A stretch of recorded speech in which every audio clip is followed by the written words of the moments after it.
Magnetism. नया नया chapter कौन सा पढ़ेंगे बेटा? मैग्नेटिज्म। ठीक है, तो तुमने कोई जगह का नाम सुना है? मैग्नीशिया। एक जगह थी मैग्नीशिया, है ना? कोई बात नहीं, नहीं भी सुना हो तो ऐसी कोई बड़ी बात नहीं है। मैग्नीशिया जो है वो टर्की में है, तो टर्की के मैग्नीशिया में पत्थर मिला। टर्की बेटा खाने वाली नहीं बोल रहा, टर्की एक जगह है ना, तुर्की। तुर्की तुर्की सुना होगा तुमने? हाँ, टर्की और तुर्की एक ही होता है। तो जो टर्की नाम की जगह है वहाँ पर एक जगह है, मतलब जैसे शहर होता है, शहर में कोई जगह होती है, राज्य में एक जगह होती है, वैसे ही मैग्नीशिया था। मैग्नीशिया में मैग्नेटाइट नाम का जो ओर था ना, उसकी अपन ने डिस्कवरी की थी। वहाँ पे पता लगा कि जो मैग्नेटाइट था वो इधर उधर चीज़ों को खींच रहा था, आपस में क्या कर रहा था, एक दूसरे को रिपेल भी कर रहा था। तो लोगों ने बोला कि यार कोई तो ऐसी चीज़ है जो कि अलग है, जो क्या है बेटा? अलग। और इसीलिए हम लोग इसके बारे में अलग से पूरी की पूरी स्टडी करते हैं। तो मैग्नेटिज्म वहीं से निकल के आया। कौन सी जगह से? मैग्नीशिया नाम की जगह से। और एक और मिला जो क्या था? मैग्नेटाइट। ठीक है, तो जल्दी से एक लाइन लिख लो। It was observed in an iron ore, it was observed in an iron ore called magnetite, called magnetite. It was observed in an iron ore called magnetite, called magnetite, TIGST मत लिख देना। It was observed in an iron ore called magnetite। ठीक है, bracket में लिख दो magnesia. Magnesia in Turkey, magnesia in Turkey. ठीक है, और फिर बेटा इसके ऊपर रिसर्च चालू कर दी हम लोगों ने। रिसर्च के अंदर हम लोगों ने क्या किया? एक लॉ दिया, और उस वाले लॉ का नाम था ऑयरस्टेड लॉ। क्या नाम था इस लॉ का? ऑयरस्टेड लॉ, OERSTED। अजीब सा नाम है पर नाम है। ठीक है, ऑयरस्टेड लॉ। तो ऑयरस्टेड ने क्या बोला कि अगर कोई करंट कैरिंग वायर होगा, अगर कोई करंट कैरिंग वायर होगा और उसके पास में हम लोग कोई चार्ज रख देंगे और इस चार्ज को कुछ वेलोसिटी दे देंगे, तो ये वाले चार्ज को एक्सेलरेशन जो होगा, मतलब इस वाले चार्ज के ऊपर ज़बरदस्ती कोई फोर्स लगेगा, ज़बरदस्ती कोई फोर्स लगेगा। मतलब there should be a current carrying wire and there should be a charge. इधर मान लो अगर एक सर्किट है और यहाँ कोई चार्ज रखा हुआ है, तो इस वाले चार्ज को अगर मैं कुछ वेलोसिटी दे दूंगा तो ये अपनी पाथ से भटक जाएगा। ऐसे घूम सकता है, ऐसे घूम सकता है, ऐसे घूम सकता है। क्या मेरी बातें क्लियर है? तो ऐसा नहीं कि बिल्कुल सीधा निकल जाएगा। ठीक है, अब ये फोर्स लग रहा था तो लोगों ने बोला यार फोर्स लगता है तो कुछ तो गड़बड़ है, और वो जो मैग्नेटिक फोर्स के नाम की एक चीज़ को इन्वेंट कर दिया। क्या मेरी बात क्लियर है ना? तो ऐसी कहानी हुई। तो जल्दी से लिख लो। ही सेड दैट, ही मतलब ऑयरस्टेड, ही का मतलब ऑयरस्टेड है बेटा यहाँ पे। तो he said that current carrying wire, he said that a current carrying wire produces magnetic field in its surrounding. He said that current carrying wire produces magnetic field in its surrounding.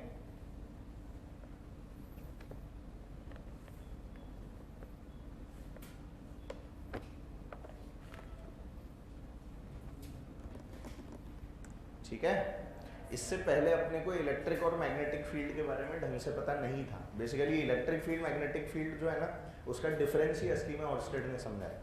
Otherwise अपने को इसके बारे में कोई idea नहीं था। अच्छा, एक और चीज़ जो यहाँ पर एक बड़ी डिस्कवरी थी ना, वो ये थी कि मूविंग चार्जेस के ऊपर ही लगता था। किसके ऊपर लगता था? Moving charges. फॉर एग्जाम्पल अगर मान लो मैं यहाँ पर एक सर्किट बना दूँ, इसमें उल्टा करंट दौड़ेगा, ऐसे दौड़ेगा आई, और यहाँ मान लो एक चार्ज रख दूँ और इस चार्ज को रेस्ट पे रखूँ, तो इसे कुछ नहीं होगा, नहीं रखा रहेगा चुपचाप। समझ गए? पर यही अगर मैं इस वाले चार्ज को आगे की तरफ कुछ वेलोसिटी दे दूँगी, तो ये भाई साहब जो इनको सीधे जाना चाहिए था, ये ऐसे चलेगा। समझ पा रहे हो? तो इसकी पाथ के अंदर क्या आ गया बेटा? ये डेविएशन आ गया। ये डेविएशन किसी नई फील्ड के कारण आया, क्योंकि एक चीज़ को सोच, अगर रेस्ट पे रखा हुआ था और तब कुछ नहीं हो रहा था, तो रेस्ट पे तो इलेक्ट्रोस्टैटिक फोर्सेज लगती हैं। तुमने जो पूरा इलेक्ट्रोस्टैटिक्स पढ़ा है तो उसमें स्टैटिक्स ही तो पढ़ी है। स्टैटिक्स मतलब बॉडीज एट रेस्ट। अब जो है ना, अब जो फोर्स है वो तभी लग रहा था जब ये चल रहा था, अदरवाइज ये फोर्स एग्जिस्ट नहीं करता। और इलेक्ट्रोस्टैटिक फोर्स तो चले या नहीं चले वो तो लगेगा ही लगेगा। भाई जो कूलम्बियन फोर्स होता है F = QE या K/Q1/2r², वो तो हर केस में लगता है। ये सिर्फ कब लग रहा था? जब ये चला, जब रेस्ट पे था तो हमने किसी प्रकार का कोई भी फोर्स ऑब्जर्व नहीं किया, चुपचाप रखा रहा, तो हमने बोला यार तो चलता ही नहीं है। पर जैसे ही इसको चलाया तो चलने लग गया। समझ पा रहे हो? इसका मतलब कुछ तो गड़बड़ है। ये वही गड़बड़ की कहानी, समझे? इसलिए लोगों ने बोला यार इलेक्ट्रिक फील्ड के अलावा कोई मैग्नेटिक फील्ड भी होता है, इलेक्ट्रिक फील्ड के अलावा कोई नई तरह की फील्ड भी होती है, and that new field is called what? Magnetic field. क्या मेरी बात क्लियर है? जल्दी से डायग्राम बना ले और एक लाइन लिख ले जो मैं बोल रहा हूँ।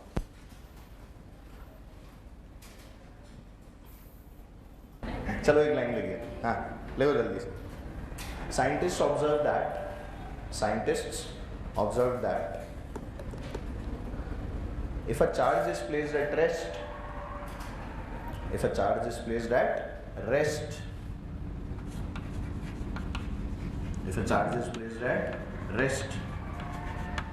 then there is no effect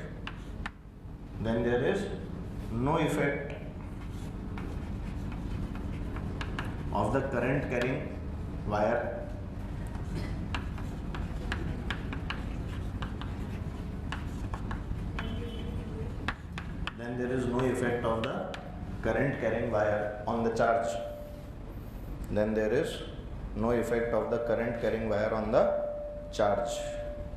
Full stop. But if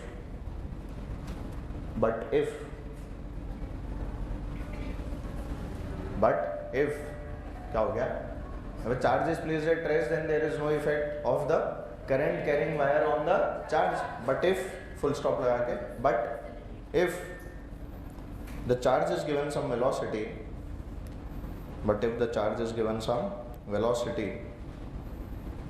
then there is a deviation in its path.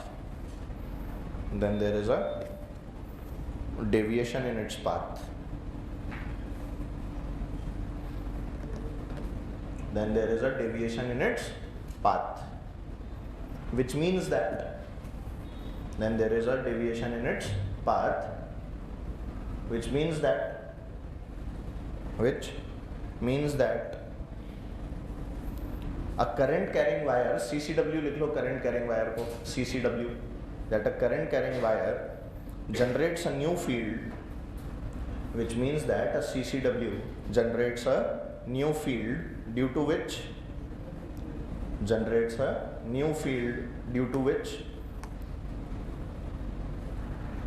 force is experienced by moving charges. Due to which force is experienced by moving charges.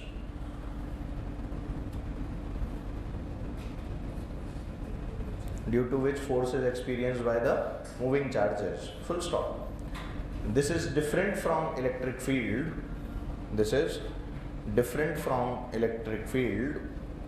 And later on it was called magnetic field. This is different from electric field and later on it was called electric field.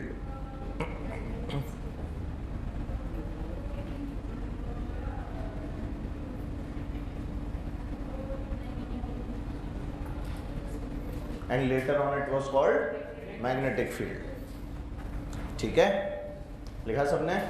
अब देखो क्या हुआ, यहाँ experiment खत्म नहीं हुए, experiments और हुए। और क्या एक्सपेरिमेंट हुए ध्यान देना। जैसे मान लो अपन ने यहाँ पर अपन लोग मान लो करंट बहा रहे थे। क्या बहा रहे थे बेटा? करंट बहा रहे थे। तो करंट इस तरह से बहेगा, इसमें जल्दी बोल। और यहाँ अगर मान ले मैंने कोई गैल्वेनोमीटर वगैरह लगा दिया, तो वो गैल्वेनोमीटर लगाने पे अपने को जो डिफ्लेक्शन मिला ना इसके अंदर बेटा, वो इस डायरेक्शन में मिला। ठीक है। अब लोगों ने बोला चलो ठीक है बहुत बढ़िया, गैल्वेनोमीटर लगाया इधर डिफ्लेक्शन मिल गया। फिर लोगों ने क्या किया, दोबारा से यही वाला सर्किट बनाया, पर क्या किया, पोलैरिटी रिवर्स कर दी। पोलैरिटी क्या कर दी बेटा? पोलैरिटी रिवर्स करते ही लोगों ने क्या पाया कि जो डिफ्लेक्शन की डायरेक्शन थी बेटा, डिफ्लेक्शन की जो डायरेक्शन थी वो चेंज हो गई। तो डिफ्लेक्शन तो दोनों ही केस में मिला ना, बस उसकी डायरेक्शन क्या हो गई, चेंज। तो ये जो बेटा डायरेक्शन का रिवर्सल था, ये कब आया? जब हमने पोलैरिटी भी बदली। तो तो ये वाला जो खेल था ना, इन सब खेलों को समझने के लिए फिर कुछ नए साइंटिस्ट आए, इन खेलों को समझने के लिए कुछ नए साइंटिस्ट आए। फॉर एग्जाम्पल बायोसेवर्ट, क्या नाम था? बायोसेवर्ट, जीन बाप्टिस्ट बायोसेवर्ट, जीन नहीं वैसे जॉन बोलते हैं उसको, तो वो जो नाम बता रहा हूँ, नाम रखने नहीं है तो अपने को है ना, तो बायोसेवर्ट वगैरह है, उन लोगों ने इसके बारे में बताया, क्योंकि देख डायरेक्शन तो पता लग गई भाई, जहाँ करंट जा रहा है उसके ऑपोजिट जा रहा है, जहाँ करंट है उसके ऑपोजिट क्या मिला? डिफ्लेक्शन, ये तो अपने को पता लग गया। पर ये नहीं पता था कि अगर मान लो करंट है, डिफ्लेक्शन है, तो इसका कुछ मैग्नीट्यूड भी तो होगा, इसका क्या होगा? तो मैग्नीट्यूड देने के लिए नया साइंटिस्ट आया, उसका नाम क्या था? बायोसेवर्ट, उसका क्या नाम था? और उसने एक मैग्नेटिक फील्ड की वैल्यू डिफाइन करके दी, जैसे अपन लोग इलेक्ट्रिक फील्ड की वैल्यू निकालते हैं KQ/R², वेक्टर फॉर्म लिखते थे KQR/R3, कुछ याद आ रहा है?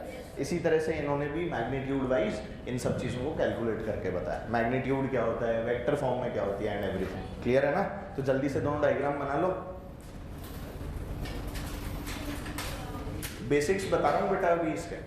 जब ये सब एक्सपेरिमेंट शुरुआत में किए गए थे बेटा, तो यहाँ पर हम लोगों ने कंपस नीडल ली थी।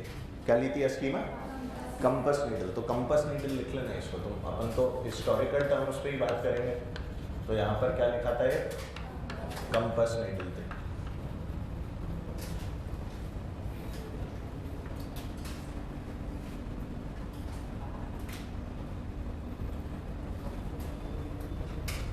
लिखा बेटा? इसके अंदर लिखिए the magnetic field has a magnitude and direction both. The magnetic field has a magnitude and direction both.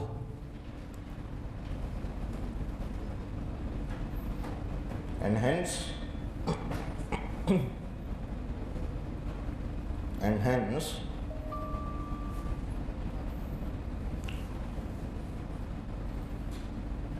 both were given by Biosevert. And hence both were given by Biosevert.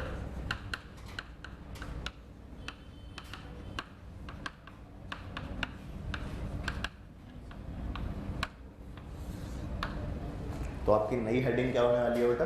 बायोसेवर्ट law.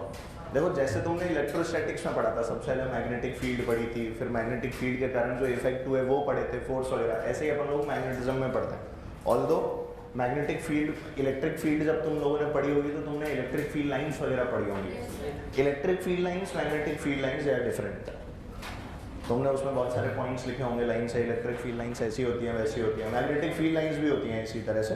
पर magnetic field थोड़ी सी different क्यों हो जाती है? क्योंकि इसके अंदर हम लोग फोर्स अलग तरह से लिखते हैं। वहाँ अपन जैसे सीधे क्यू लिख देते हैं ना, यहाँ हम लोग डायरेक्ट ऐसे नहीं लिख पाते। यहाँ फोर्स की डायरेक्शन निकालने का तरीका बिल्कुल अलग है, और डायरेक्शन निकालने का तरीका है हाथ घुमाना।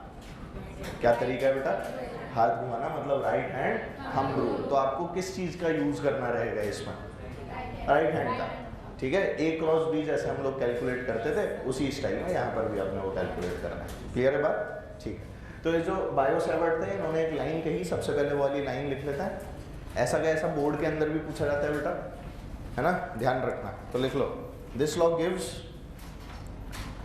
Gives the magnetic field at some point in space. This law gives the magnetic field, magnetic field बोलूँ उसको MF लिख लिया करो। और वैसे मैग्नेटिक फील्ड का सिंबल होता है B। क्या होता है symbol?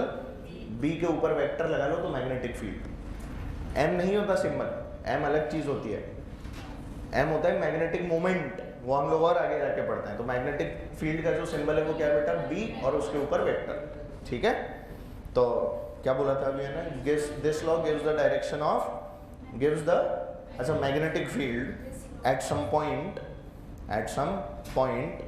in space, at some point in space, in terms of the current that produces it, in terms of the current that produces it, it gives us the magnetic field at some point in space in terms of the current that produces it. ठीक है बच्चों? तो मान लो अगर तुम्हारे पास में इस तरह से कोई तार वायर है, ये इंटीग्रेशन का साइन नहीं है, क्या है बेटा? तार है जो एक करंट कैरिंग वायर था। क्या था ये आपके पास? करंट कैरिंग वायर था। और अगर मैं इस वाले तार के बारे में बात करूं तो बेटा देख, कोई पॉइंट मान लो यहाँ पर था P, और इस वाले पॉइंट पे मुझे क्या लिखनी थी, इलेक्ट्रिक फील्ड लिखनी थी।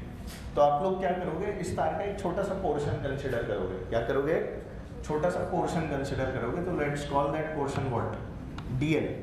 क्या बोल देते हैं उस पोर्शन को, DL। अगर L लेंथ का वायर है तो ये वाली लेंथ क्या होगी बेटा, DL लेंथ का पोर्शन हो गया। और इस DL लेंथ से हम लोग इस वाले पॉइंट की तरफ एक वेक्टर बनाते हैं, which is your vector R।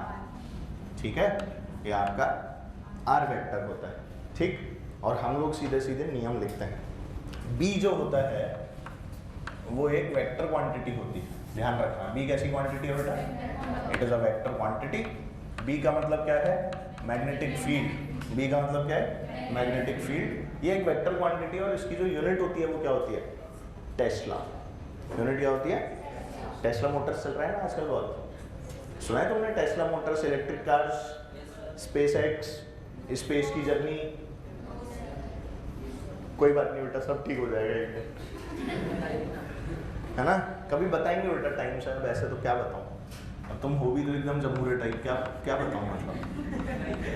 Elon Musk का नाम भी नहीं सुना तुमने, कोई बात नहीं है, सुना है, नहीं सुना। तुम अखबार वगैरह भी नहीं पढ़ते, बहुत ही बढ़िया बच्चे हो तुम, मतलब इतने बढ़िया बच्चे तो आज तक देखे नहीं मैंने जीवन में।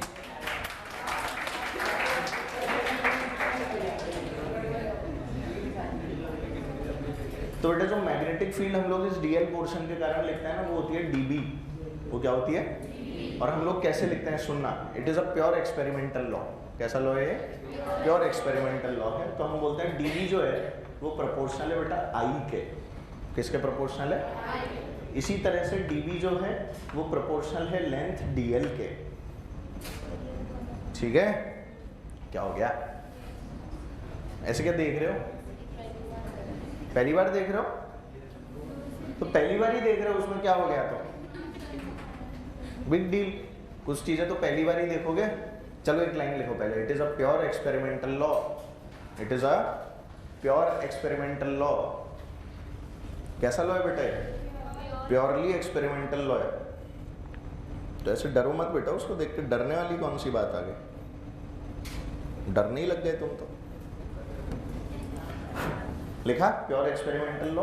तो देखो DB किसके प्रोपोर्शनल है, I से। DB प्रोपोर्शनल है, साथ में जो DB है बेटा, it is proportional to sine theta also, it is proportional to theta. आप लोग एंगल देखिए तो थीटा ये वाला एंगल, DL वेक्टर और P के साथ में बनने वाला वेक्टर, कोई दिक्कत तो नहीं। तो DB प्रोपोर्शनल किसका है, साइन थीटा से। साथ साथ जो DB है वो बहुत ही बढ़िया है और वो इन्वर्सली प्रोपोर्शनल है R स्क्वायर का। किसके प्रोपोर्शनल है, इन्वर्सली। और अगर इतनी सारी चीजें लिखी होंगी तो क्या सब कुछ जमा करना है, सब कुछ जमा करके क्या एक कांस्टेंट लगाना है, वेरी गुड। तो जो बेटा DB की वैल्यू आई वो वैल्यू आई μ0/4π। क्या वैल्यू आई, μ0/4π। अब देखो ऊपर कौन कौन लिखा है, IDL sin थीटा, नीचे कौन लिखा है, मजा ही आ गया, तुम्हें तो लॉ बनाने आता है भाई, बायो-सेवर्ट लॉ। क्या हो गया, Biot Savart law, μ0/4π IDL sin theta upon R square. क्या इस μ0 के बारे में जानते हो, परमिएबिलिटी। एप्सिलॉन नॉट होती थी परमिटिविटी, ये क्या होती है, permittivity. Permittivity of free space, permittivity of vacuum, सुना होगा तुमने, वैसे भी सुना है बेटा, तुम्हें याद नहीं आता वैसे भी कुछ। μ0 तुमने जब अपन ने स्पीड ऑफ लाइट लिखी थी c, तो c की वैल्यू लिखी थी 1/√μ0 एप्सिलॉन नॉट। अभी याद आया, ये वही वाला μ0 है बच्चों, है ना। कोई बात नहीं, तुम्हें वैसे भी कुछ याद नहीं रहता। μ0/4π IDL sin theta upon R square. कैसा लॉ है बच्चों यार, कैसा लॉ है, एक्सपेरिमेंटल। डिराइव नहीं करना है, डिराइव करने मत बैठ जाना बेटा इसमें, है ना, समझ गए। डिराइव करेंगे सर हम तो, सौम्य डिराइव नहीं करना बेटा, ठीक है। जैसा लिखा है ना ऐसे याद रखना। लिख लिया, स्पीड से लिखो। अब इसके अंदर क्या टाइम लगा रहा है,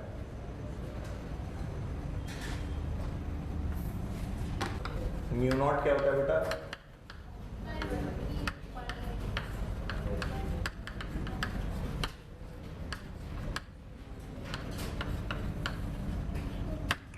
परमिएबिलिटी ऑफ फ्री स्पेस, इसकी जो वैल्यू होती है वो बहुत सुंदर वैल्यू 4 × 10⁻⁷ क्या वैल्यू होती है इसकी?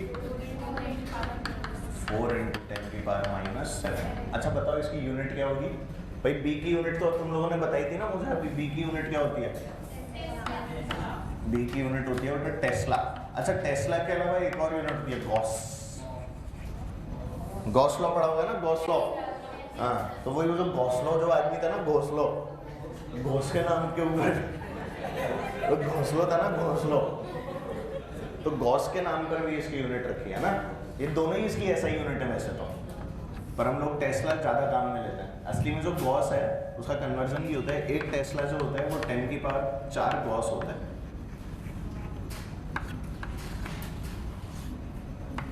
One Tesla is how many gauss? 10⁵ gauss.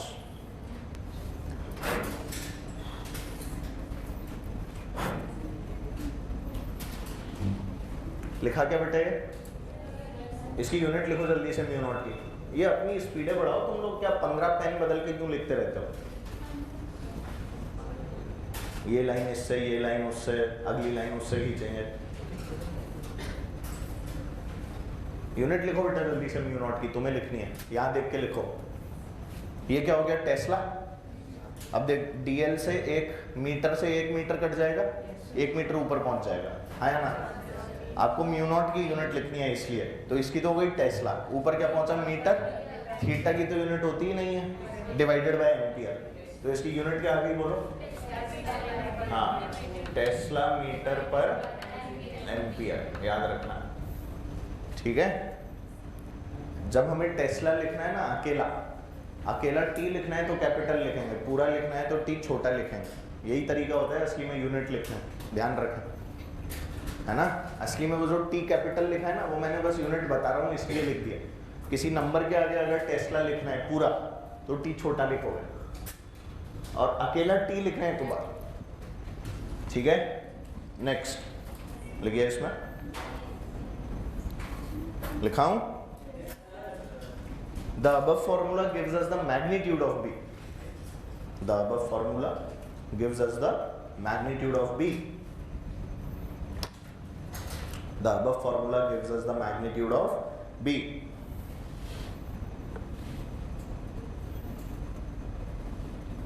Full stop.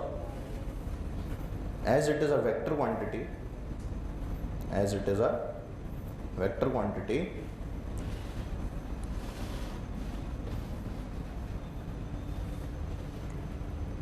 hence क्योंकि वेक्टर राशि है तो बोलो क्या हो जाएगा? Mu naught upon 4 pi I DL cross R upon R cube. ये क्या कर दिया सर आप? अभी तक का तो सब समझ में आ रहा था, फॉर्मूला भी समझ में आ रहा था, ये क्या लिखा है सर? कुछ नहीं लिखा बेटा, आर कैप से मल्टीप्लाई कर दिया। भाई पी पॉइंट पे आपको मैग्नेटिक फील्ड लिखनी है ना, तो मैग्नेटिक फील्ड पी पॉइंट की आर कैप, डायरेक्शन क्या लिखी है अपन ने? R cap. तो इसीलिए अपन लोग इसे आर कैप से मल्टीप्लाई कर देते हैं। तो जैसे ही आप लोग डीबी वेक्टर को आर कैप से मल्टीप्लाई करोगे तो आर कैप का क्या मतलब होता है? R vector upon magnitude of R vector. तो मैग्नीट्यूड ऑफ आर तो इससे सीधे मल्टीप्लाई हो जाएगा, और वो आर जो वेक्टर है वो इसके अंदर वेक्टर की तरह चला जाएगा, समझे? बीइंग अ वेक्टर, क्या डीएल साइन थीटा बन गया? R DL sine theta. तो हम लोगों ने जब चेक किया और एक्सपेरिमेंट्स करके डायरेक्शन के हिसाब से, तो डीएल क्रॉस आर आया। क्या है बेटा? DL cross R. अब मजे की बात, डीबी जो थी वो डीएल और आर दोनों से परपेंडिकुलर थी। ध्यान दो बेटा, जो अपन लोग C equals to A cross B लिखते हैं, क्या लिखते हैं? C equals to A cross B लिखते हैं। इसमें C जो होता है, क्या वो A और B दोनों से परपेंडिकुलर होता है? यस और नो? तुम्हें पता नहीं है, बस हाँ बोल रहे हैं। मान ली ये वाला वेक्टर A है और ये वाला वेक्टर क्या है बेटा? B। A क्रॉस B कहाँ आएगा? A की डायरेक्शन में होंगी। आपको करना क्या है, सुन लो एक बार, देख लो, फिर सब कुछ भी नहीं आता भाई साहब। ये A की डायरेक्शन में उंगली करो, B की डायरेक्शन में घुमाओ। अंगूठा किसकी डायरेक्शन देगा? किसकी डायरेक्शन देगा? C, A cross B। तो C वेक्टर जो आया वो क्या होगा बेटा? A क्रॉस B और वो कैसा हो गया, डॉट। कैसा हो गया? अब बता, जो सी वेक्टर है क्या वो ए और बी दोनों से परपेंडिकुलर है? हमेशा ऐसा ही होगा। तो जो यहाँ पर टर्म्स लिखी हुई होती हैं, क्रॉस जो आपस में हो रही होती हैं, वो दोनों ही टर्म से हमेशा जो आप वेक्टर निकाल रहे होंगे क्रॉस करके, उन दोनों के ही वो वाला वेक्टर परपेंडिकुलर रहेगा। ये रियलिटी है। याद कर, I cross J is equal to K. I इधर होता है, जे इधर होता है, के तो इधर होता है ना। जे क्रॉस के इज इक्वल टू आई, याद है? जे इधर है, के इधर है, आंसर क्या आ रहा है? आई। दोनों से परपेंडिकुलर है। और K cross I is equal to J. K इधर होता है, आई इधर होता है, और जे ऊपर होता है, दोनों से परपेंडिकुलर है कि नहीं? तो हमेशा जो आपका बी वेक्टर आएगा वो डीएल और आर दोनों से परपेंडिकुलर होगा। And how do you have to find the direction of magnetic field? By the help of right hand thumb rule. तो एक लाइन लिखो जल्दी से, B is always perpendicular to DL and R. B is always, B पे vector का sign लगा लेना, जमूरों type मत लिख देना ना बी, बाद में सोचोगे कोई पॉइंट होगा बी, ढूंढने लग जाओगे अंदर। B is always perpendicular to DL vector and R vector, and the direction is given by, बोलो बोलो, राइट हैंड थंब रूल। कैसे दिया जाएगा direction? Right hand thumb rule. अब बेटा जो करंट की डायरेक्शन होती है हमेशा DL उसी डायरेक्शन में लिया जाता है। किसकी डायरेक्शन? करंट की डायरेक्शन। करंट की डायरेक्शन क्या है? ये वाली। जल्दी से देख लो, मैं डायरेक्शन निकालना सिखा रहा हूँ भाई, ठीक है? And the direction is given by right hand thumb rule. तो ये जो सीधे हाथ का ठेंगा नियम है बेटा, ये हमें क्या बताता है? जल्दी बोलो। करंट की डायरेक्शन में ही हमेशा डीएल होगा। उस डायरेक्शन में अपनी क्या कर लो बेटा? उंगली। क्या कर लो? अपनी उंगली किधर कर ली? करंट की डायरेक्शन में। ऐसे बह रहा है ना। और आर वेक्टर की डायरेक्शन में उंगली मोड़ो। क्या बेटा मुड़ सकती है? नहीं मुड़ सकती। तो मैंने ऐसे कर लिया, नहीं मुड़ रही, तो मैंने ऐसे कर लिया, देखो नहीं दिखा, मुड़ गई। क्या हो गई? आर की डायरेक्शन में क्योंकि मुड़ गई तो अंगूठे ने किसकी डायरेक्शन दी? बी वेक्टर की डायरेक्शन, क्रॉस। नहीं आया समझ? आ गया? बी वेक्टर की डायरेक्शन देने का तरीका क्या है? आई की डायरेक्शन में उंगली करो और आर वेक्टर की डायरेक्शन में अपनी उंगलियों को घुमा लो, ठीक है? अच्छा, अब ये लिखवाऊं मैं steps?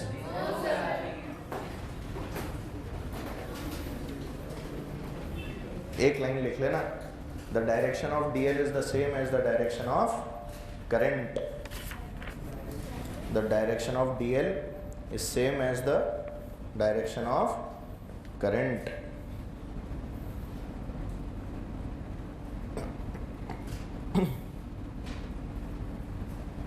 The direction of DL is same as the direction of current.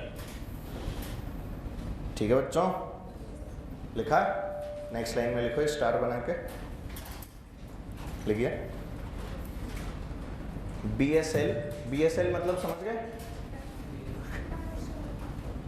Bio-Savart law. Very good. तो BSL लिख लो शॉर्ट में, ठीक है? तो BSL इन CGS फॉर्म। BSL इन CGS फॉर्म। बेटा जब CGS में लिखते हैं ना अपन लोग इसको, तो CGS के अंदर μ0/4 गायब होता है और आपकी B की वैल्यू सीधे सीधे क्या आ जाती है?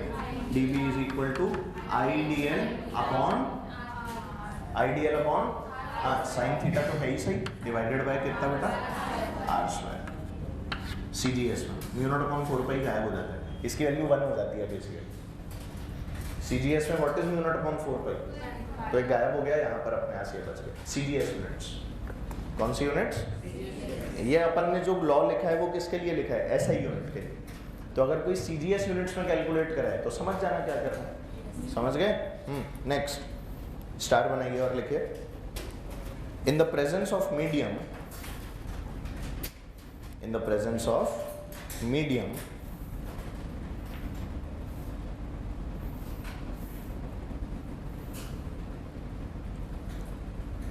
permeability changes to relative permeability. Permeability changes to permeability of medium. Permeability changes to permeability of medium.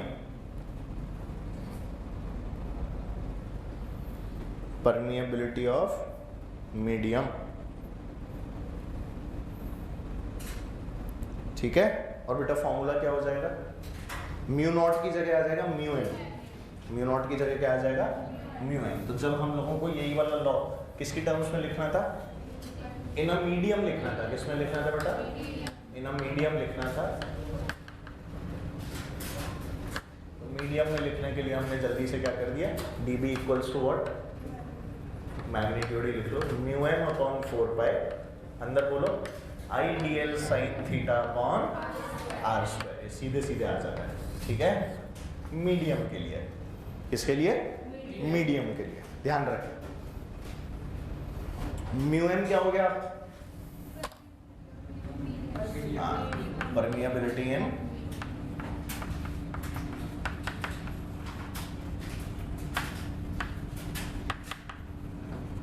इससे पहले फ्री स्पेस था, कौन आ गया बेटा मीडियम। तो मीडियम की जो भी परमिएबिलिटी गिवन है उसके हिसाब से लिख देना, ठीक है।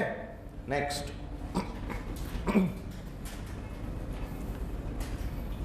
डायमेंशन निकालो इसके जल्दी से, बी के डायमेंशन, बी लिखिए, क्वेश्चन की तरह कर लो या स्टार बना के लिख दे तो लिख लो, the dimensions of B R whatever, जो भी आपको निकालना है निकाल के लिखो, देखता हूँ सही निकालते हो क्या। डायमेंशन ऑफ बी, बी के डायमेंशन,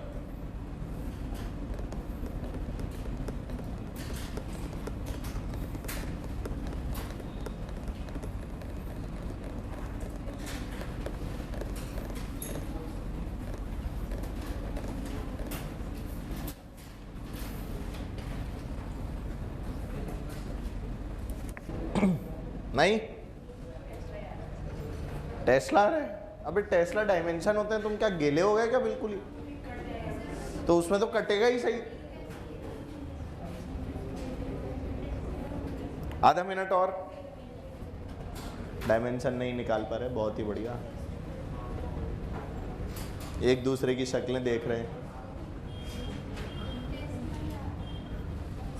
यार तुम गेले हो क्या, डायमेंशन लिखने आते हैं तुम्हें, एम एल और टी के टर्म्स में लिखा जाता है।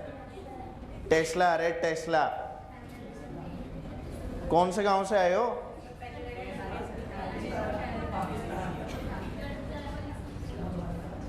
करो जल्दी।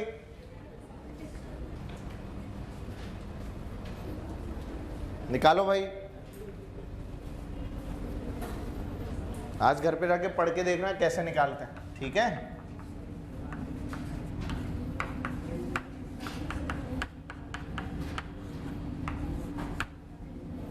टास्क है बेटा ये आज का, राम राम, लोग देख रहे हैं ऑनलाइन अपने को। हाँ बेटा,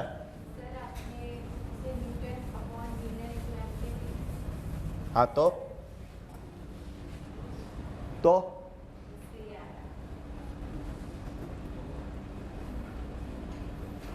तेरा आंसर आ गया, नहीं आया तो मतलब सही नहीं है तेरा, तो बी के डायमेंशन निकाल के बताना मेरे को।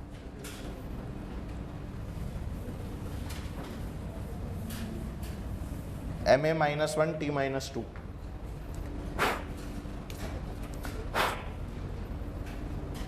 बहुत ही बुरे हालात,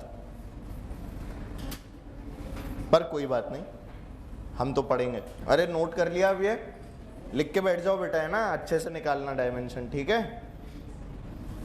लिखो, एक स्टार बनाओ और लिखो, short trick for the direction of magnetic field, short trick for the direction of magnetic field.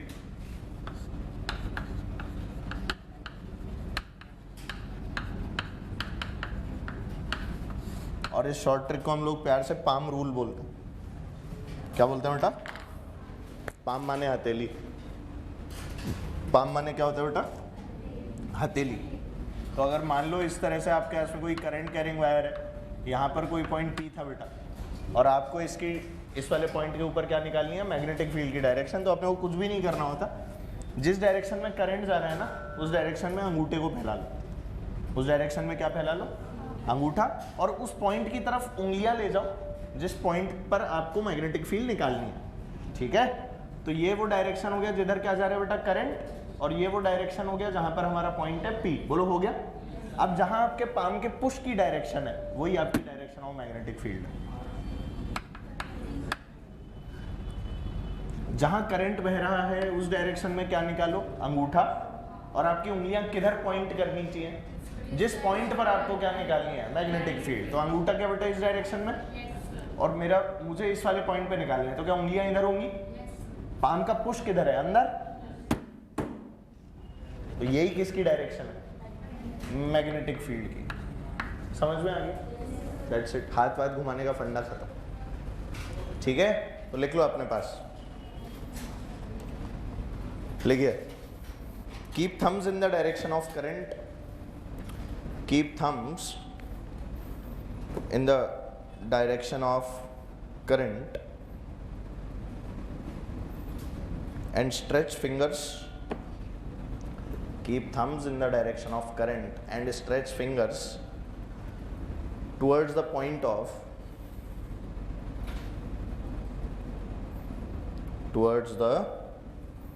point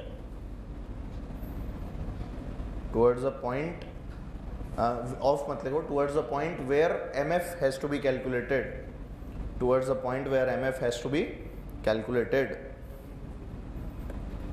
full stop. Then the direction of palm's push, then the direction of palm's push is the direction of magnetic field,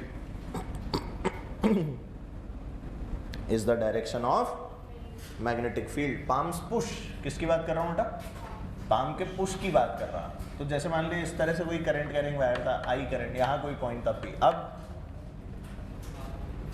अब कैसे करूँगा, ऐसे करूँगा, point इधर है तो क्या हाथ ऐसे कर लूँगा, पाम का पुश क्या इधर है, तो आंसर क्या आएगा, डॉट। समझ में आ गया, पक्का, श्योर हो, दैट्स इट। अंगूठा कहाँ घुमा रहा है तू, क्या कर रही है, जहां हाथ नहीं घुमाना वहां हाथ घुमा रहा है। मैंने हाथ घुमाना सिखाया, इसमें क्या सिखाया मैंने, पाम फैला, हाँ इसकी तरफ फैला, इसके हिसाब से कैसे फैलेगा, तोड़ ले हाथ, हाँ देख गया, हाथ तोड़ना नहीं है बेटा, फैलाना है बस, क्या करना है, वापस देखो, ये सही है, दैट्स इट। नहीं आया समझ, ये लो,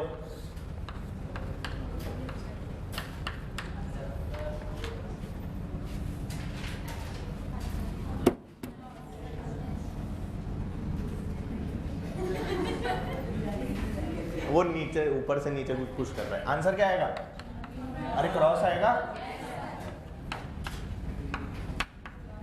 हाँ डॉट आएगा, बहुत ही बढ़िया, बार लग गया, यही तो होगा, पक्का।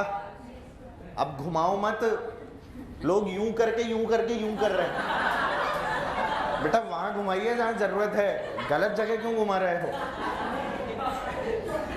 जब घुमाना बोल रहा था तो घुमाना नहीं दिख रहा था, बोल क्या ऐसे, खाली धक्का मारना है, घुमाना नहीं है, आंसर क्या आएगा, डॉट। अबे वैसे ही सोच लेते ना, इधर जा रहे हैं, इधर के पॉइंट पे क्रॉस है, इधर जा रहा है तो इधर के पॉइंट पे डॉट ही आएगा। डायरेक्शन बदलेंगे तो मैग्नेटिक फील्ड की डायरेक्शन क्या होगी, पलटी मारेगी, यस और नो, मार गई पलटी, दैट्स इट, समझे। नेक्स्ट हेडिंग डालिए, हेडिंग की जगह चले पहले स्टार बना और लिख, स्टार समझते हो, स्टार लिखिए, the magnetic field pattern of a current carrying wire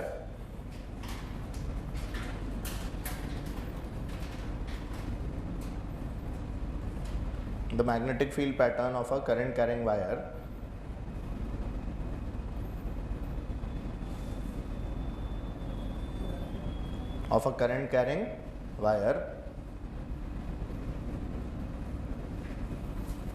is concentric circle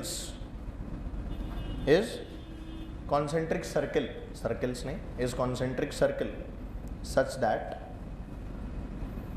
is concentric circles such that the wire is passing through the center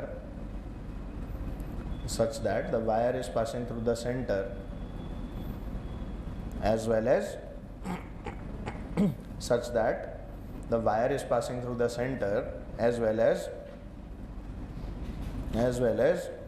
perpendicular to the plane of the circles,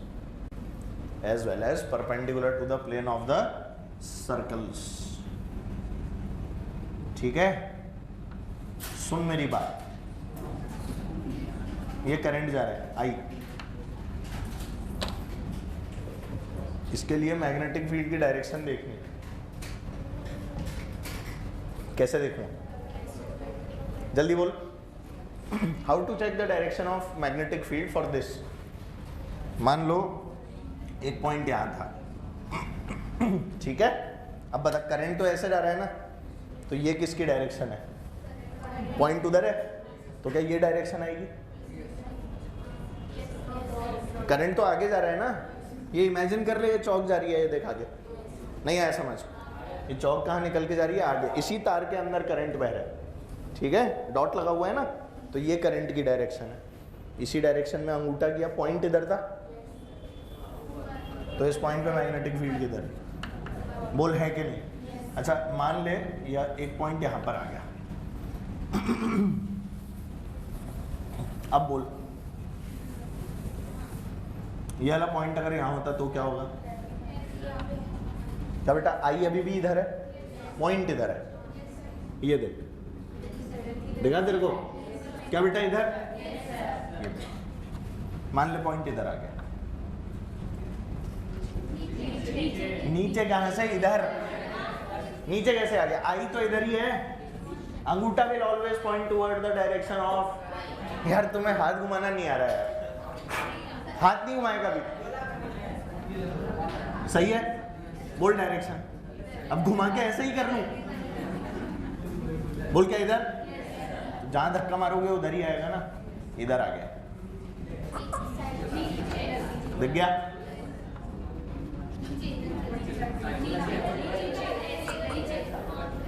देख पा रहे हो?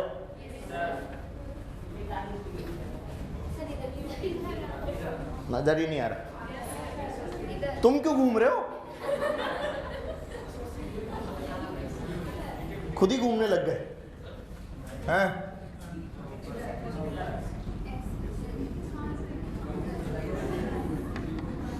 समझ गए? ध्यान दे, एक circle बन गया, देखा किसी को? यही वाली चीज लिखवाई अभी, है ना बेटा? अब वो पहले से आप सर्कल पे ही पॉइंट लगा लेते ना, तो आपको इजीली दिख जाता। वैसे तो अभी भी दिख ही गया, इन पॉइंट्स को ज्वाइन कर लिया तो। अरे बोलो ना यार, ये रे पॉइंट्स, ये 1 पॉइंट, ये 2 पॉइंट, ये 3 पॉइंट, ये 4 पॉइंट, ये 5 पॉइंट, ये 6 पॉइंट, ये 7 पॉइंट, ये 8 पॉइंट, बस हो गए 9 पॉइंट 10 पॉइंट ये पड़ा।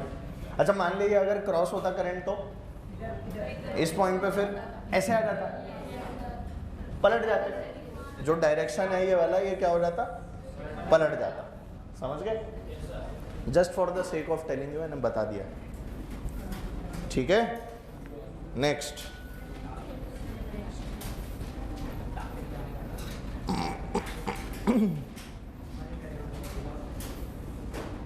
हेडिंग डालते हैं बेटा, एप्लीकेशंस ऑफ BSL।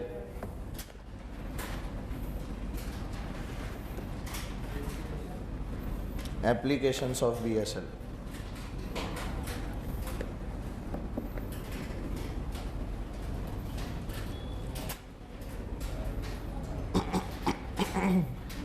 ठीक है, एप्लीकेशन के बारे में पढ़ेंगे। अब ज़रा 2 मिनट रुक के जितना कुछ पढ़ा है ना सब कुछ जल्दी से पढ़ो, सारी चीज़ें पढ़ो एक बार स्पीड से, टाइम दो अपने आप को, सारी चीज़ें पढ़ो।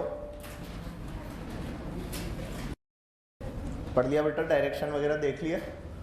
चलो आओ।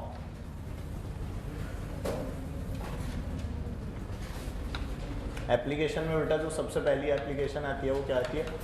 Magnetic field. भगवान भला करे।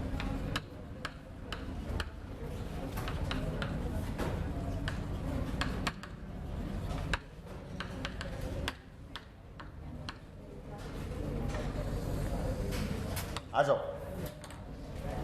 ध्यान से अच्छे से देखना बेटा, क्या क्या फंडे लग रहे हैं एक बार में समझ लेना, ऐसा का ऐसा बोर्ड में भी करके आना है। एज इट इज किसके अंदर छाप देना है इसको, बोर्ड में। डेरिवेशन है छोटा सा, एक बार देख लो अच्छे से, सारी चीज़ें समझ में आ जाएंगी। देख आप लोगों को बेटा एक करंट कैरिंग वायर दिया हुआ है, यहाँ पर कोई पॉइंट दिया हुआ है P, और इस वाले पॉइंट पे अपने को क्या निकालनी है, इलेक्ट्रिक फील्ड निकालनी है। क्या निकालनी है बेटा, इलेक्ट्रिक फील्ड। लेट्स अज्यूम के यहाँ से जो एंगल बन रहा है वो बन रहा है थीटा, और यहाँ से जो एंगल बन रहा है वो क्या बन रहा है, थीटा 2। इसको थीटा 1 बोला, इसको क्या बोल दिया अपन लोगों ने, थीटा 2 बोल दिया। आज खाना ज़्यादा खा लिया। ये थीटा 1 हो गया, ये क्या हो गया बेटा, थीटा 2। तो अगर यहाँ से एंगल थीटा 1 है, यहाँ से एंगल थीटा 2 है, तो इसकी लेंथ तो वेरिएबल है ना यार हर जगह। तो अपने को थीटा पे जाके डी थीटा भी लेना पड़ेगा, और वाई पे जाके डी वाई भी लेना पड़ेगा। थीटा पे जाके डी थीटा भी लो, और वाई पे जाके डी वाई भी लो। तो हम लोग जाएंगे बेटा वाई पे जाके डी वाई, ये थिकनेस कितनी है बच्चों, डी वाई है, ठीक है, ये वाली। और यहाँ से जो हम लोगों ने एंगल लिया होगा वो क्या लिया होगा, थीटा पे जाके डी थीटा। देख पा रहे हो किस तरह से लेते हैं, ये वाला एंगल कितना है बेटा, डी थीटा, ये थीटा पे जाके डी थीटा। सबको समझ में आया। इनके बीच में अपने को रिलेशन बनाने के लिए पता है असली में थोड़ा सा कॉम्प्लिकेटेड पार्ट ऑफ इंटीग्रेशन जो है ना उसमें घुसना पड़ता है, पर क्योंकि आप लोगों के बोर्ड में एज इट इज़ ये आता है इसीलिए आप लोगों को ये मैं करवा रहा हूँ, ठीक है। अरे समझ गए। तो सबसे पहले तो ये बताओ कि अपने यहाँ में बचा क्या, ये एंगल थीटा, तो ये कितना 90 माइनस थीटा, यही तो होगा। तो ये वाला एंगल क्या हो जाएगा, 90 प्लस थीटा। मैं अलग से बना देता हूँ, इस वाले पोर्शन को अलग से बना रहा हूँ। तेरे पास में मान ले ये बच गया, यही था ना। अरे बोलना भाई, ये P पॉइंट है, ये एंगल कितना है बेटा थीटा, ये एंगल कितना हो गया 90 माइनस थीटा, ये वाली लेंथ हो गई y। बोलो इस वाली डिस्टेंस को मान ले d है, ये परपेंडिकुलर डिस्टेंस क्या है बेटा d। वहां भी क्या लेते थे अपन, d लेते थे इलेक्ट्रो, ये डिस्टेंस क्या लेते थे परपेंडिकुलर, r ले लो बेटा। बस ये ध्यान रखना होता था कि डिस्टेंस कितनी है, परपेंडिकुलर वाली है, ठीक है ना। तो अगर ये वाली डिस्टेंस दी है तो बेटा ये कितना हो गया d, सबको दिख गया। अब बता ये थीटा है 90 माइनस थीटा, करंट तो इसी डायरेक्शन में जा रहा है ना, तुझे तो ये वाला एंगल लेना होता है। तो ये कितना है 90 प्लस थीटा, बोलना भाई। अरे 90 माइनस थीटा है तो ये कितना होगा थीटा, तो ये कितना है 90, तो ये टोटल एंगल कितना है 90 प्लस थीटा। ये बात समझ में आ गई पक्का। तो तेरा जो एंगल लेगा आर वेक्टर के साथ में वो एंगल तो 90 प्लस थीटा हो जाएगा या 90 माइनस थीटा हो जाएगा। आर वेक्टर तो ऐसे लेता है ना, एल वेक्टर ऊपर है, एल और आर के बीच में एंगल कितना है 90 प्लस थीटा। एंगल कितना हो गया, इन चीज़ों को समझना होता है थोड़ा सा, इसलिए थोड़ा सा कॉम्प्लिकेटेड होता है वो। तो अब डीबी की वैल्यू लिखो, mu not I upon 4 pi. अंदर क्या लिखा होता है DL cross R, DL cross R को अगर बेटा मैं लिख दूं, यहाँ पर डीएल क्या हो गया मेरा D Y into R sine theta, तो साइन ऑफ 90 प्लस थीटा, सही है क्या, अपॉन आर स्क्वायर, अपॉन कितना। अब बेटा यहाँ पर आर क्या है, ना ना ना, आर तो बेटा आर वेक्टर होता है, आर तो आर वेक्टर होता है ना। Mu not I upon 4 pi, याद करो DL cross R, R vector होता है ना, आर तो ये वाला वेक्टर है, तो तेरे को ये वाली लेंथ निकालनी पड़ेगी ना। तो ये वाली लेंथ क्या आ जाएगी, डी की टर्म्स में निकाल ले, ये कितनी हो गई D sec theta under root, बहुत ही बढ़िया। थीटा की टर्म्स में कितनी हो गई बेटा डी सेक थीटा, जो दिया हुआ है उन्हीं की टर्म्स में निकाल लो तो अच्छा रहेगा, ठीक है। तो ये आर की वैल्यू मैंने यहाँ पर क्या पुट कर दी, बोल, ये आर्क वेक्टर का मैग्नीट्यूड है। असली में इसकी भी वैल्यू क्या है डी सेक थीटा ही है, पर मैं एक बार फॉर्मूले में पुट कर रहा हूँ। तो ये हो गया डी सेक थीटा का स्क्वायर, समझ में आ गया। क्यू वेक्टर लिख रहा हूँ ना, ठीक है। तो ये क्या हो गया डी सेक थीटा का होल क्यूब, वो अपने आप कट जाएगा इस वाले से, बाद में हम लोग वैल्यू पुट कर देंगे। अब हमें है ना एक रिलेशन ऐसा चाहिए जो कि डी वाई के अंदर और, हाँ जल्दी आओ, जो कि हमें डी वाई और थीटा के बीच में रिलेशन दे दे, क्योंकि डी वाई भी लिया है हमने और डी थीटा भी लिया है। क्या क्या लिया बेटा, डी वाई भी और डी थीटा भी। आपकी बोर्ड की क्लास है बेटा 1 बजे बायो, इंग्लिश और हिंदी मीडियम वालों की, कल 1 बजे बोर्ड की क्लास। तो क्योंकि आपने यहाँ पर बेटा dy भी लिया है और साथ साथ क्या लिया है, d थीटा, तो इसलिए आपकी जो मेहनत है ना वो इसके अंदर थोड़ी सी बढ़ जाती है। मेहनत कैसे बढ़ जाएगी, y और थीटा में एक रिलेशन चाहिए जो कि कैसा हो, डिफरेंशियल रिलेशन हो। कैसा रिलेशन हो, तो इसमें tan थीटा लिख सकते हो इस ट्राइंगल में, can you right tan theta, तो राइट tan थीटा कितना है बेटा, y अपॉन d। डर के मत देखो, ऐसे ही करना पड़ता है इसको, मैं भी कुछ नहीं करा सकता। तो बेटा d की वैल्यू कितनी आ गई, मतलब y की वैल्यू कितनी आ गई, d tan थीटा, बोलो। तो dy की वैल्यू कितनी आ गई, अरे डिफरेंशिएट करना है दोनों तरफ, तो कितना आ जाएगा, d sec square theta d theta, d sec square theta d theta. तो आपके पास में एक रिलेशन आ गया dy में और d थीटा में, क्योंकि भाई आप जब लिमिट्स लगाओगे तो थीटा 1 और थीटा 2 में लगाओगे, लिमिट्स किस में लगाओगे, थीटा 1 और थीटा 2 में। तो हमारे पास में ये फायदा हो गया, यहाँ से dy की वैल्यू आ गई d sec square theta d theta. क्या जहाँ पर dy मुझे लिखना है वहाँ पर इस वाली वैल्यू को पुट कर दिया जाए, कर दो जरा पुट। क्या बेटा एक r से नीचे वाला एक r काट दूँ, असली में this r is what, d sec theta ही है, तो डरना मत, है ना। तो इस वाले से ये वाला एक कट के क्या बेटा 2 रह जाएगा, और dy की वैल्यू यहाँ पे पुट कर देते हैं। तो आपके पास में क्या आ जाएगा बताओ, db is equal to mu not I upon 4 pi, बोलो अंदर कितना आ गया, dy बोलो, d sec square theta d theta. ये d और d मल्टीप्लाई मत कर देना तुम, ये d कौन सा है, ये वाला, और ये d डिफरेंशिएशन वाला d है, डिफरेंशिएशन इंटीग्रेशन, तो ध्यान रखना बेटा। तो ये कितना आ गया अपने d sec square theta d theta, ये वैल्यू पुट कर दी मैंने। अच्छा sin 90 plus theta is cos theta, तो ये कितना हो गया cos थीटा, चलेगा। नीचे में बोल d sec थीटा का होल स्क्वायर, सही है बेटा। कुछ कट पिट रहा है क्या, अरे देखो तो सही, क्या sec थीटा कट रहा है, खाली cos थीटा बच रहा है, वही है d sec स्क्वायर थीटा, देखो, और ये sec थीटा और 8d, नीचे 8d बचेगा, बस नीचे क्या बचेगा ये। तो अपने पास में क्या आ जाएगा ऐसे में, ध्यान दीजिए, mu naught I upon 4 pi D, mu naught I upon 4 pi D, और यहाँ क्या बचा, integral cos theta d theta. देख सब कुछ खत्म करके इतना ही रखे, upon cos theta d theta. और बेटा जब लिमिट्स लगाएंगे तो क्या ये वाला थीटा एंटी क्लॉकवाइज मेजर है क्लॉकवाइज, ये तो क्लॉकवाइज है, तुम्हारे यहाँ घड़ियां ऐसे घूमती हैं, बहुत जमू रहे हो, हाँ क्लॉकवाइज, और ये कैसा है, अब एक एंटी क्लॉकवाइज है एक क्लॉकवाइज है, तो क्या बेटा लिमिट्स के अंदर एक माइनस का साइन एक प्लस का साइन लेंगे, कौन माइनस कौन प्लस, माइनस थीटा 2 से लेके प्लस थीटा 1। क्या मेरी बात क्लियर है। cos थीटा का क्या होता है बेटा, इंटीग्रेशन, साइन या माइनस साइन, साइन या माइनस साइन, साइन। बेटा cos का माइनस साइन डिफरेंशिएशन होता था, कुछ याद नहीं है हालांकि तुम्हें, पर कोई बात नहीं है ना। तो हमारे पास में जो b की यहाँ से वैल्यू आ जाएगी बेटा, वो कितनी आ जाएगी बोलो, mu naught I upon 4 pi D, दिख गया सबको। और अंदर में क्या आएगा बोल, sign theta 1 plus sine theta 2, दिख गया सबको, मजा आ गया। जनरल एक्सप्रेशन कर लो नोट।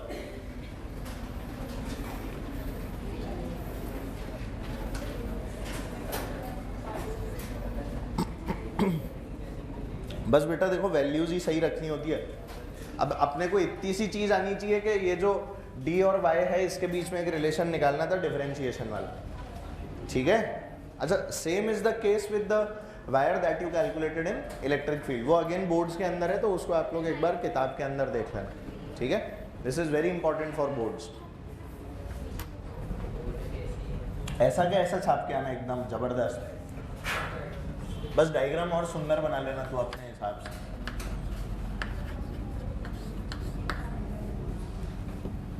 b की value mu not I upon 4 pi d sine theta 1 plus sine theta 2।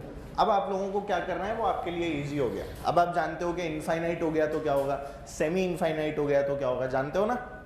Semi infinite मतलब एक तरफ से इनफाइनाइट, इनफाइनाइट मतलब दोनों तरफ से इनफाइनाइट। तो जब वायर दोनों तरफ से बावला होता है तो वो इनफाइनाइट हो जाता है। तो ये भी 90, ये भी 90, तो आंसर क्या आना चाहिए, 2 नहीं 1/2।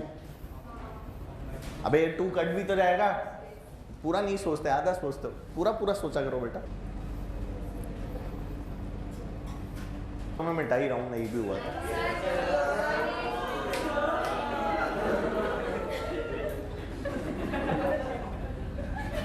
ये तो मिटा दूं,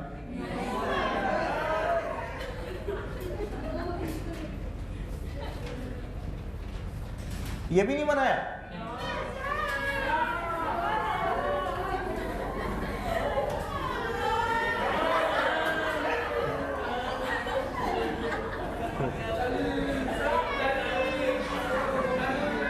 दशहरे मेले वाले आ चुके हैं,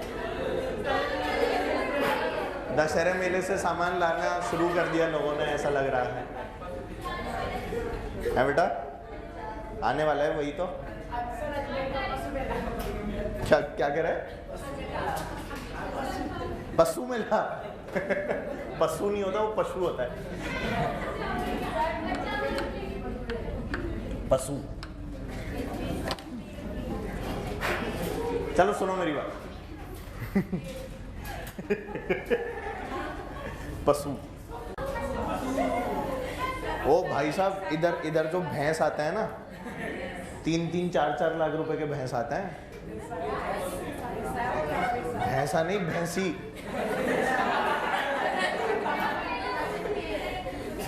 तुम बायो वालों को इतनी भी समझ नहीं है, भैंस सही है कि भैंसा। चलो केस 1। अब यार तुम्हारी बात अलग है, देखो तुम्हें किसी भी चीज की जरूरत हो सकती है। अब सुनो यार, सुन, अरे सुन तो सही। मान ले तेरे को ये वाले एंगल नहीं दिए और ये वाला एंगल दे दें, θ1 और θ2, तो फिर तो तुम लौट जाओगे या तो 90 - θ करके निकाल लो, या फिर सीधे अगर ये वाला एंगल दिए जाए ना, तो आप लोग की जो फॉर्मूला है इसको चेंज कर दो, यहाँ जाएगा cos θ1 + cos θ2, दैट्स इट। अरे व्हाट इज sin 90 - θ, तो यहाँ पर क्या आ जाएगा, b की वैल्यू बोल जल्दी से, b equals to what, μ0I/4πd, अंदर बोल cos θ1 + cos θ2। समझ में आ गया, वेरी गुड, इजी होता है। मतलब अगर ये फॉर्मूला याद रहता है ना तो हमें ज़्यादा टाइम नहीं लगता सोचने में, और नहीं भी याद है तो कोई ऐसी दिक्कत नहीं, हो जाता है लाइफ में ऐसा। ठीक है, नेक्स्ट केस 2। कौन सा केस, केस 2। ये तार नहीं बनाया मैंने, केस 2 लिखने के लिए बनाया है।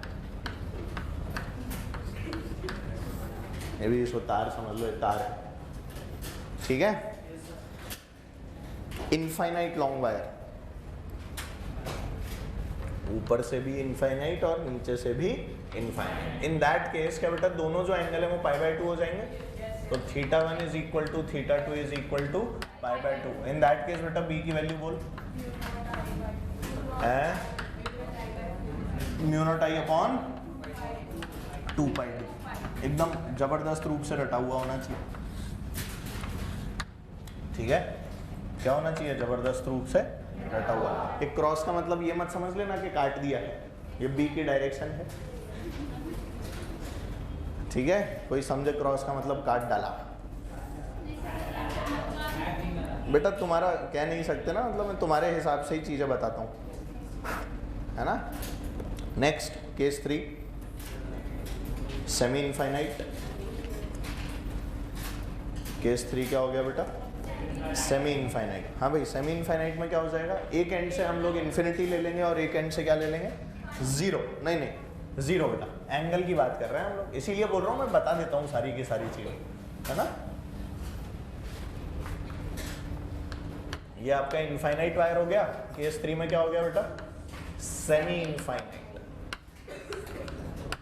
ये सब करंट कैरिंग वायर है, CCW। ये कैसा है,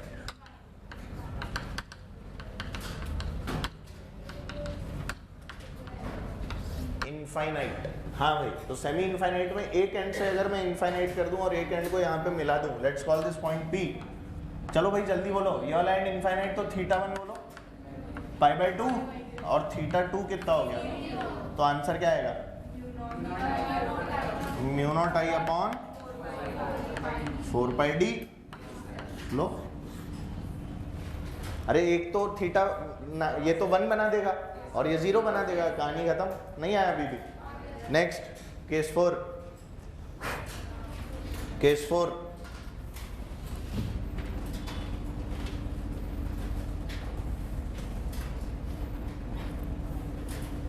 केस 4, if P lies,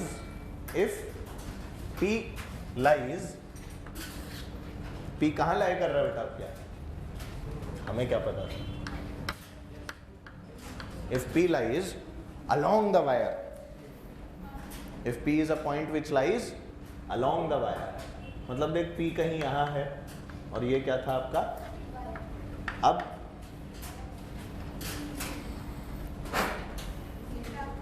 θ1 θ2 गया 0, θ1 θ2 क्या हो गया? कहाँ से मेजर करेगा? कोई जगह दिख रही है मेजर करने की?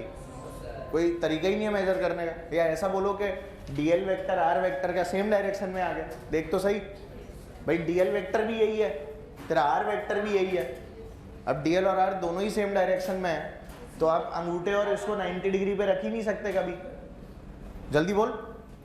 मैंने बोला डीएल इधर है, अब आर इधर होता तो मजा आ जाता, पर अब आर भी इधर ही, अब कैसे घुमाऊं? तो ये तो ऐसे हो गया। When the angle is 0 degree, magnetic field will always be what? 0. तो when the point lies along the direction of the current, उसी डायरेक्शन में आपको पॉइंट कहीं मिल गया, तो B की वैल्यू हमेशा क्या आने वाली है बच्चों? 0 आएगी, 0 वैल्यू के लिए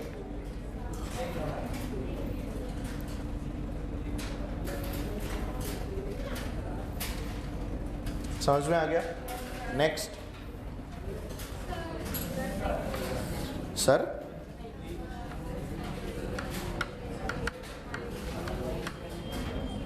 देखो,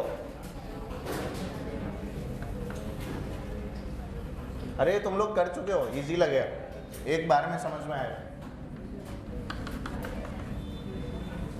देखो भाई, हमेशा आप लोगों को क्या करना है, जो भी आपका वायर दिया हुआ है ना बेटा, उस वाले वायर के अपर पॉइंट को और लोअर पॉइंट को ध्यान दो। इधर जो भी आपका वायर दिया हुआ है, उस वाले वायर के अपर पॉइंट को और लोअर पॉइंट को आपके पॉइंट के साथ में मैच कर देना, जहां पे आपको क्या निकालनी है? इलेक्ट्रिक फील्ड निकालनी है। ठीक है, अब ध्यान दे, इसके अंदर क्योंकि ये वाला पॉइंट ऊपर खिसक गया, पहले क्या होता था?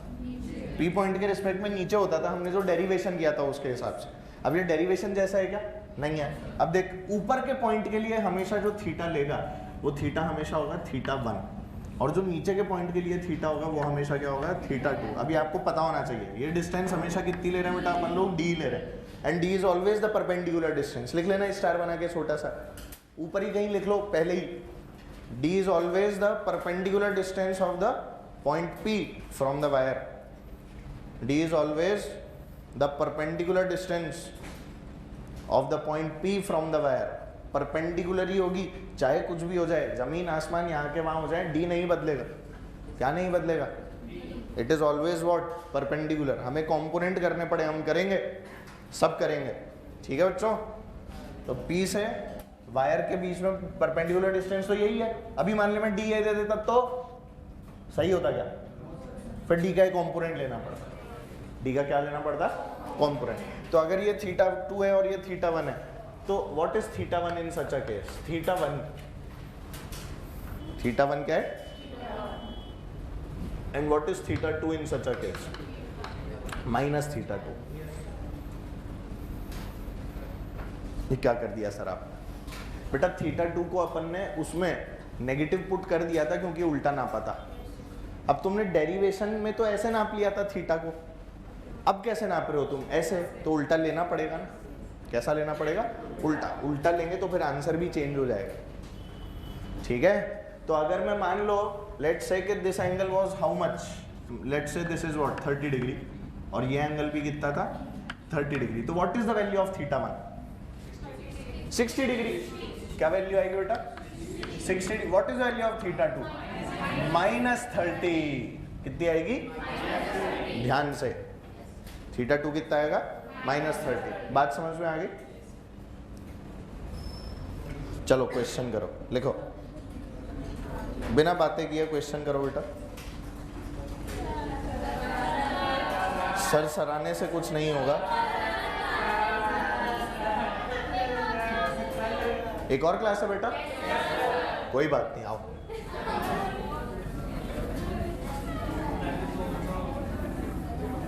छोड़ी रकम मैंने कहाँ पकड़े?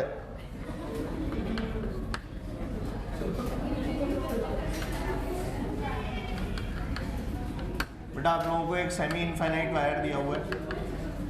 अच्छा बातें बंद कर दो भाई। क्या दिया हुआ है आपको? और यह एंगल बना रहा था कितना? 37 डिग्री का। पॉइंट P जो है बेटा वो यहाँ दिया हुआ है, और जो डिस्टेंस दे रखी है वो A है। कहाँ से दे रखी है देख लो।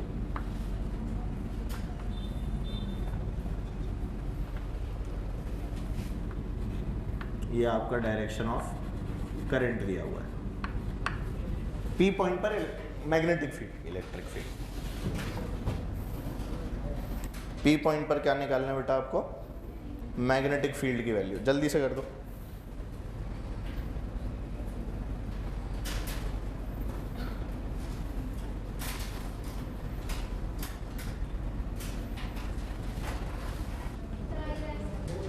देखो तुमने इस पे फर्जी टाइप के जो सवाल हैं वो इलेक्ट्रो में कर लिए हैं, है ना, जिसमें सीधे ये D दे दिया करते थे, थीटा 1 थीटा 2 दे दिया करते थे। गलत जो है वो यही आता है पहली बार में। आपका कितना है बेटा? चलो इधर देखो, सबसे पहले तो पॉइंट इधर है और सेमी इनफाइनाइट है, तो सबसे पहले तो लोगों को समझ ही नहीं आता शुरू कहाँ से करना है, वेयर टू स्टार्ट, है ना। तो सुनो मेरी बात बेटा, this is the same case as the last case which I discussed.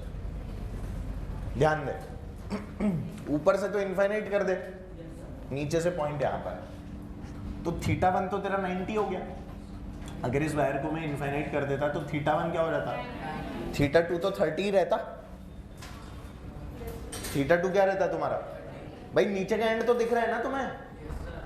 अब अपन ने ये वाला केस किया, इसमें थीटा 2 0 हो गया। अब इस वायर को अगर बेटा मैं यहाँ से मिटा के ऐसा कर दूं तो ये एंगल कुछ आ जाएगा ना। तो ये एंगल तो है, पर ये एंगल क्या कर दिया तूने? 90। तो थीटा 1 इज व्हाट? π/2, पर theta 2 is this angle. Feel आती है?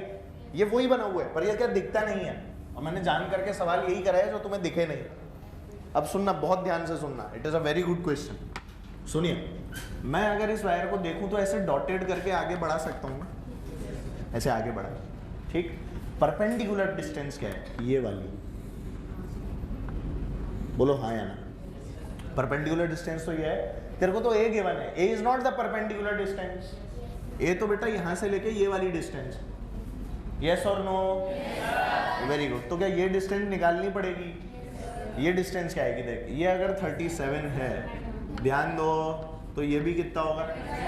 37 होगा कि नहीं? ये A है और ये कितना हो जाएगा? 53। तो ये कितना हो गया? A cos 53 sin 37 बोल लो। अरे एक ही बात है भाई, ये हाइपोटेन्यूज हो गया, ये इसका परपेंडिकुलर और ये इसका बेस। नजर आया? हाइपोटेन्यूज के ही तो कंपोनेंट करता है। तो this is A, this is what? A cos 53। तुम्हें समझ ही नहीं आ रहा। अगर ये A cos 53 है तो क्या वैल्यू लिखूं? बोल, A इंटू cos 53 क्या होता है? 3 कितना हो गया बेटा? 3A/5। तो ये तो D आया तेरे पास। अभी तो सिर्फ क्या है? अब तेरे को एंगल भी देखना है। एंगल आ चुका है 53। थीटा ये नीचे वाले एंड पे जुड़ रहा है ना। कौन सा एंड पे जुड़ रहा है? नीचे वाले एंड पे। और ये एंड तो मिलेगा ही नहीं। अब इमेजिन कर इसको, उससे मिला के देख, लास्ट वाले से देख देख देख, यही तो है। इसको सीधा कर लेंगे तो ये बना हुआ है। ये डिस्टेंस कितनी बेटा? 3A/5। ये पॉइंट P, ये एंगल कितना? 53। ये देखिए ये वाली लाइन, तेरे को नजर ही नहीं आई? आ गई नजर ये वाली लाइन? ये इसके नीचे वाले एंड को ही तो जोड़ रही है, देख वायर के। अपने को वायर के कौन से दो एंड जोड़ने होते हैं? एक सबसे नीचे वाला और एक सबसे ऊपर वाला। ऊपर वाला एंड होता है θ1, नीचे वाला होता है, बोल के ये नीचे वाला एंड है, और ऊपर वाला एंड तो मिलेगा ही नहीं, तो θ1 कितना हो गया? π/2। अभी भी नहीं आया नजर, तो θ1 इज व्हाट? π/2। What is θ2? -53। अभी पढ़ा के आया। ऐसे मेजर कर रहे हो ना? और डेरिवेशन में कैसे मेजर किया था? एक ऊपर एक नीचे किया था कि नहीं किया था? और पहले ही इसको नेगेटिव ले लिया था, अब इसको इधर नेगेटिव लिया था ना, और डेरिवेशन में प्लस आ गया। डेरिवेशन में क्या आ गया? तो अब अगर ऐसे मेजरमेंट का प्लस था तो ऐसे मेजरमेंट का क्या आएगा? अगर आपको ये वैल्यू 30 और ये वाली वैल्यू 60 मिलेगी तो अब आपको नेगेटिव वैल्यू नहीं डालनी, सीधे फॉर्मूले में क्या लिखना है? B = what? μ0I/4πd। अंदर क्या आ गया? sin 30 plus sin 60। ये बात समझ में नहीं आती क्या? समझ गया ना? ये फॉर्मूले जैसा एज इट इज। ये क्या है बेटा? फॉर्मूले जैसा। ये फॉर्मूले जैसा है क्या? ये तो वैसा है। समझ गए? जब फॉर्मूले जैसा एज इट इज डायग्राम बना हुआ दिखेगा तो दोनों वैल्यूज पॉजिटिव डालनी है। अगर फॉर्मूले जैसा नहीं दिखेगा तो दोनों वैल्यू पॉजिटिव नहीं डालनी है। क्या ये बात क्लियर है? देखकर पुट करनी है मतलब। तो बोल यहाँ पर क्या आ जाएगा? π/2 और 53 है ना, वैल्यूज पुट कर दो। कितना हो गया बोल? B की वैल्यू μ0I/4πd। D की वैल्यू 3a/5। D की वैल्यू परपेंडिकुलर डिस्टेंस कौन सी लेते हैं? और परपेंडिकुलर डिस्टेंस कितनी है बेटा? 3a/5 multiplied by sin θ1 is what? π/2 और माइनस व्हाट? sin 53। क्या हो गया? अबे साइन -53 है ना, तो माइनस sin 53। यार तुम ऐसे क्या देख रहे हो? क्या हो गया बेटा? समझ में नहीं आया? आ रहा है ना? चलो आओ, तो बोलो कितना आ जाएगा? कुछ कटरा पिट रहा है क्या बेटा? ये हो गया 5 μ0I/12πa। अंदर बोल 1 - 4/5। ठीक है? क्या हो गया बेटा? 5 μ0I/12πa। अंदर में बोलो 5 - 4 तो क्या 1/5? क्या बेटा? 5। तो आपका जो आंसर है वो क्या आ गया? μ0I/12πa। Am I clear with this? ये आपका आंसर है, ध्यान से। अब मैं ऐसा सवाल नहीं कराऊंगा यार कि ये ले, ये θ1 ये θ2 बना ले इसको, ऐसा सवाल थोड़ी ना करेंगे अपन। ठीक है ना? अब इसी के ऊपर अपन लोग थोड़े हायर लेवल के क्वेश्चंस करेंगे अगली क्लास में। ठीक है? ध्यान से पढ़ना। चलो मिलते हैं भाई, बाय बाय।